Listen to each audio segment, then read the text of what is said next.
எல்லாரும் சந்தோஷமா ஆரோக்கியமா இருப்பீங்கன்னு நம்புறேன். இது எப்படி பார்க்கறதுக்கு ரொம்ப செழிப்பா செம்மையா இருக்கோ அதே போல உங்க வாழ்க்கையும் செழிப்பா இருக்கணும். இன்னைக்கு நம்ம இந்த vlogல என்ன பார்க்க போறோம் அப்படின்னு பார்த்தீங்கன்னா, முடி ரொம்ப கொட்டிட்டே இருக்கு, தள்ள கை வச்சாலே முடி வருது, அண்ட் வேர்க்கால் எல்லாம் ரொம்ப வீக்கா இருக்கு, கொஞ்சம் ஸ்லைட்டா சீப் வச்சு சீவனாவே வந்து முடி கையில வருது, கொட்டின இடத்துல முடி வளர்ற மாதிரியே இல்லை அப்படின்னு சொல்லிட்டு இருக்கிறவங்களுக்கு கண்டிப்பா இந்த வீடியோ ஒரு பயனுள்ளதாக இருக்கும். இன்னைக்கு வந்து பார்த்தீங்கன்னா இதுல ஒரு ஹேர் பேக் விஷயம் உங்கள்கிட்ட நான் ஷேர் பண்ணியிருக்கேன். அண்ட் அதுக்கு முன்னாடி நம்மளுடைய சப்ஸ்கிரைபர் ஒருத்தவங்க கமெண்ட் பண்ணியிருக்காங்க, அவங்களுக்கான பதிலை ஃபஸ்ட்டே சொல்லிடுறேன். அந்த பதில் உங்களுக்குமே கண்டிப்பாக உதவியாக இருக்கும். ஸோ அதை ஸ்டார்ட் பண்ணிட்டு அதுக்கப்புறமா வந்து நான் ஹேர் பேக் ப்ளஸ் இன்னொரு முக்கியமான ஒரு ஹேர் க்ரோத் டிப் ஒன்று சொல்லியிருக்கேன். ஸோ அதையும் சேர்த்து ஃபாலோ பண்ணுங்கள். நீங்கள் ஸ்கிப் பண்ணி பார்த்தீங்கன்னா உங்களுக்கு கம்ப்ளீட்டாக இது வந்து கேதர் ஆகாது. சரி பார்ப்போமா? இப்போ ஃபஸ்ட்டு இந்த சப்ஸ்கிரைபர் என்ன சொல்லியிருக்காங்க அப்படின்னா, 8 மாதமாக ரொம்ப ஹேர் ஃபால் ஆகுது, அது என்ன பண்ணாலும் கண்ட்ரோலே ஆக மாட்டேங்குது, மேலே முடி கொட்டுறது ரொம்ப அதிகமாகவே இருக்குது, அது குறையவே இல்லை, கொட்டின இடத்துலையும் வளரவே இல்லைன்னா கண்டிப்பாக நீங்கள் உங்களுடைய ஹெல்த் கான்ஷியஸ் ரொம்ப முக்கியம். இதில் நீங்கள் வந்து உங்கள் வயசு என்னங்கிறது முதல்ல விஷயம் பார்க்கணும். ரெண்டாவது நல்ல ஆகாரம் சாப்பிட்றீங்களாங்கிறது பார்க்கணும். பாடியில் ஹார்மோன் இம்பேலன்ஸ் இருக்க அவசியம். அண்ட் திடீர்னு உடம்பு வெயிட் போடுது, தேவையில்லாத இடத்துல முடி வளர்ச்சி இருக்குது, பீரியட்ஸ் ரொம்ப இர்ரெகுலராக இருக்குது, இந்த மாதிரியெல்லாம் சில சிம்டம்ஸ்லாம் வந்துச்சு அப்படின்னாலும் நீங்கள் உடனே செக் பண்ணிக்கிறது நல்லது. இதுக்கு வீட்டில் மட்டுமே இருக்கக்கூடிய ஆகாரங்களை சாப்பிட்டுட்டு மட்டும் இதுக்கு போதுமானதாக இருக்காது. ஸோ அதுக்கு அந்த மாதிரியெல்லாம் ரீசன்ஸ் இருக்கிற மாதிரி இருக்குது அப்படின்னா டெஃபினெட்லி நீங்கள் வந்து டாக்டரை கன்சல்ட் பண்ணிக்கிறது, பக்கத்தில் இருக்கிற டாக்டர் கன்சல்ட் பண்ணிக்காங்க. வாட் அதெல்லாம் பிரச்சனை இல்லை, எனக்கு அது எல்லாமே நார்மலாக இருக்குது அப்படின்னா then you go for hair pack and hair oil and very very healthy ஃபுட்டாக நீங்கள் ரொட்டீனாக நீங்கள் ஸ்டார்ட் பண்ணிங்கனாவே டெஃபினெட்லி ஒரு சேஞ்ச் வந்து கண்டிப்பாக கிடைக்கும். ஓகே, இப்போ நம்ம இந்த வீடியோவில் நம்ம ஹேர் பேக் ஸ்டார்ட் பண்ணுறதுக்கு முன்னாடி ஒரு ஹெல்தியான ஒரு ஹேர் க்ரோத்துக்கான ஃபுட்ஸ் பார்த்துடலாம். ஒருத்தவங்க கமெண்ட்டில் கேட்டிருந்தீங்க, இந்த மாதிரி வந்து ஒரு எளிமையாக ரொம்ப காஸ்ட்லியாக பாதாம் அப்படியெல்லாம் போகாமல் ஹேர் க்ரோத்தை இன்க்ரீஸ் பண்ணுறதுக்கு, ஹேர் ஃபால் கண்ட்ரோல் பண்ணுறதுக்கு ஒரு ஃபுட் சொல்லுங்கள் அப்படின்னு சொல்லி கேட்டிருந்தீங்க. இது வந்து நீங்கள் மூங் தால் தான் அதுக்கான ஃபஸ்ட்டு சொல்யூஷன். இப்போ இந்த பச்சைப்பயிறு இருக்கு இல்லையா, முளைக்கட்டின பச்சைப்பயிறு, இதுக்குன்னா நீங்கள் ஒன்று முளைக்கட்டுனா ஃபஸ்ட்டு ஊற வைக்கணும், தனியாக துணியில் போட்டு கட்டி வைக்கணும், அவ்வளோ பெரிய ப்ராசஸ்லாம் இல்லை, சிம்பிளாகவே நீங்கள் பண்ணிடலாம். இது நான் என்ன பண்ணுவேன் அப்படின்னு பார்த்தீங்கன்னா, தேவையான அளவுக்கு நல்லா பச்சைப்பயிறு எடுத்து நல்லா வாஷ் பண்ணிவிட்டு கொஞ்சமாக தண்ணி ஊற்றி நல்லா அதை வந்து ஊற வச்சுடுவேன். ஒரு 6 hours ஊறினா போதும். அதுக்கப்புறம் தண்ணியை ஃபுல்லாக ட்ரைன் பண்ணிவிடுங்க. ட்ரைன் பண்ணிவிட்டு அதை மூடி வச்சாவே ஆட்டோமேட்டிக்காக நெக்ஸ்ட் டேலேயே உங்களுக்கு வந்து பார்த்திங்கன்னா நல்லா முளை விட்டு வந்துடும். அந்த மாதிரி முளை கட்டினதை டெய்லி அளவுக்கு தினமும் காலையில் சாப்பிட்டுட்டு வந்தீங்கன்னா நல்ல ஒரு டிஃப்ரென்ஸ் தெரியும், நல்ல ரிசல்ட் இருக்கும், அதில் இல்லாத சத்துக்கள் இல்லை. ஸோ அந்த அளவுக்கு உங்களுக்கு ஹேர் க்ரோத்துக்குமே ரொம்ப ஹெல்ப்ஃபுல்லாக இருக்கும். ஸோ இப்போ அடுத்து ஹேர் பேக் பார்க்கலாம். இந்த ஹேர் பேக்கு 3 இன்க்ரீடியன்ட் நான் மெயினான இன்க்ரீடியண்ட்டாக எடுத்திருக்கேன். இதில் ஃபஸ்ட்டு எடுத்துக்கிறது பச்சைப்பயிறு.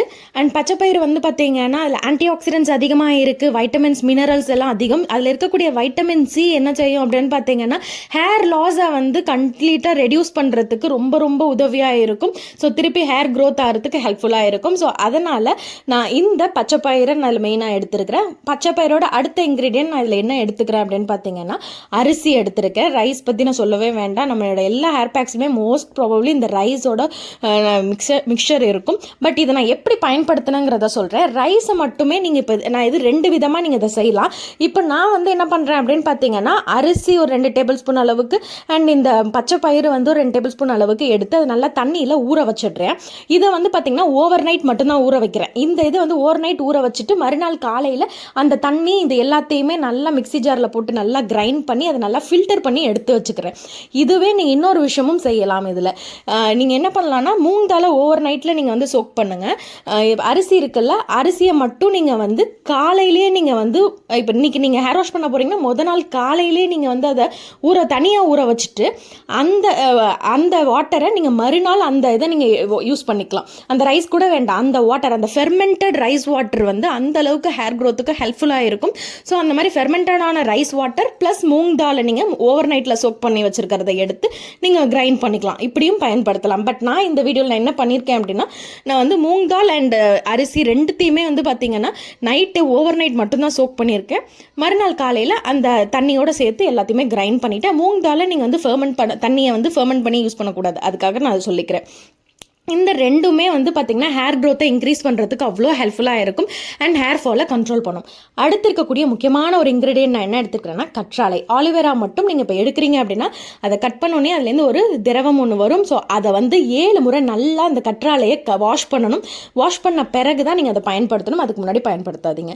அதில் உள்ளே இருக்கிற ஜெல் எல்லாத்தையும் எடுத்துக்கிறேன். இதுலேயுமே அதிகமான வைட்டமின்ஸ் இருக்குது. இதுலேயே இருக்கக்கூடிய வைட்டமின்ஸ் ஏ இருக்குது, வைட்டமின் சி இருக்குது. ஸோ இது எல்லாமே வந்து பார்த்திங்கன்னா உங்களுக்கு அந்த ஹேர் ஃபாலை கம்ப்ளீட்டாக கண்ட்ரோல் பண்ணும் அண்ட் ஹெல்த்தியான ஒரு செல் க்ரோத் டெவலப்மெண்ட்டுக்கு இந்த கற்றாழை அவ்வளவு ஹெல்ப் பண்ணும். அதனால தான் கற்றாழை மட்டும் வந்து பார்த்திங்கன்னா உங்களுக்கு பிளைன் வெறுமனையாக நீங்கள் கற்றாழையை மட்டுமே நீங்கள் பயன்படுத்தினா கூட நல்ல ஒரு ரிசல்ட் இருக்கும். பட் கடையில் மார்க்கெட்டில் விற்கிற கற்றாழை நான் சொல்லலை, நீங்கள் வீட்டில் இந்த மாதிரி ஃப்ரெஷ்ஷான கற்றாழையாக இருக்கிறது பெட்டர். ஸோ இதை மாதிரி பயன்படுத்துங்க. இப்போ இந்த கற்றாழையை தனியாக நான் வந்து மிக்ஸி ஜாரில் கிரைண்ட் பண்ணி எடுத்துகிட்டு அது இந்த ஃபில்டர் பண்ணி வச்சுருக்கிறேன் இல்லையா, அதோட சேர்த்து நல்லா மிக்ஸ் பண்ணிவிட்டு இதை தான் நான் இப்போ ஹேர் பேக் அப்ளை பண்ண போகிறேன். ஹேர் பேக் அப்ளை பண்ணுறதுக்கு முன்னாடி தலையை நல்லா சிக்கு எடுத்துக்கிறேன். சிக்கு எடுத்த பிறகு ஹேர் ஆயில் எடுத்து நான் அப்ளை பண்ணிக்கிறேன். உங்களுடைய தலை முடியிலையும் சரி அண்ட் வேர்க்கால்களையும் நல்லா அப்ளை பண்ணி ஜென்டலாக ஒரு மசாஜ் கொடுத்துட்டு அதுக்கப்புறமா நம்ம ரெடி பண்ணி வச்சுருக்கிற இந்த ஹேர் பேக்கை அப்ளை பண்ண போகிறோம். இதை நீங்கள் வந்து ஃபில்டர் பண்ணாமல் யூஸ் பண்ணலாமான்னு சில பேர் கேள்வி வரும். நான் இந்த ஃபில்டர் பண்ணாமல் நம்ம அப்படியே யூஸ் பண்ணுறோம் அப்படின்னா அதை நம்ம வந்து நான் ஒரு 20 to 30 minutes நம்ம ஊற வைக்கிறோன்னா நல்லா அது நம்மளோட ஹேரில் ஸ்டிக் ஆகும்.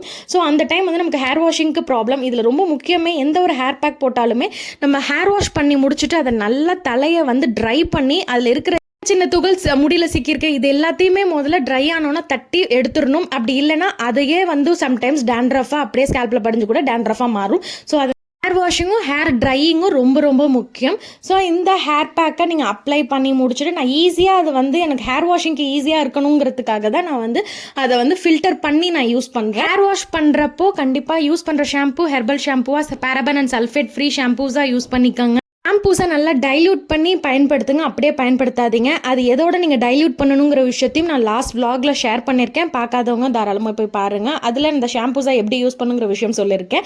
அது மட்டும் இல்லாமல் ஒரு ஹேர் வாஷ் முடித்த பிறகு வீட்டிலே ஒரு ஹெல்த்தியாக ஒரு ஹேர் டோனர் வந்து சிம்பிளாக ரெடி பண்ணலாம். அதை வந்து எப்படி அப்ளை பண்ணணும் எல்லா விஷயமுமே நான் லாஸ்ட் vlogல ஷேர் பண்ணியிருக்கேன். ஒருவேளை பார்க்காதவங்களும் இது ஒரு சிம்பிளாக இன்னொரு விஷயமும் சொல்லிடுறேன்.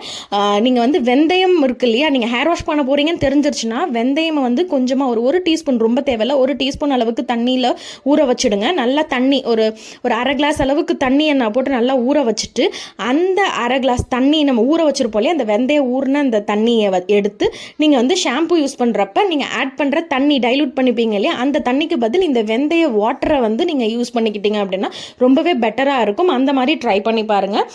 இந்த vlog பிடிச்சிருந்துச்சுன்னா மறக்காமல் சப்ஸ்கிரைப் பண்ணி அண்ட் லைக் பண்ணுங்கள். ஸோ அண்ட் உங்களுடைய டவுட்ஸ் எல்லாமே கண்டிப்பாக கமெண்ட் பண்ணுங்கள். வேல்யூபுளாக இருந்தால் டெஃபினெட்லி அதை எடுத்து இன்னொரு vlogல உங்களுக்கு நான் ஆன்சர் என்னவோ அதை நான் வந்து கண்டிப்பாக ஷேர் பண்ணுவேன். அண்ட் ஆல்ரெடி கமெண்ட் பண்ணவங்களுக்கும் கண்டிப்பாக அடுத்தடுத்த ஃபியூச்சர் vlogsல கண்டிப்பாக ஷேர் பண்ணுவேன்.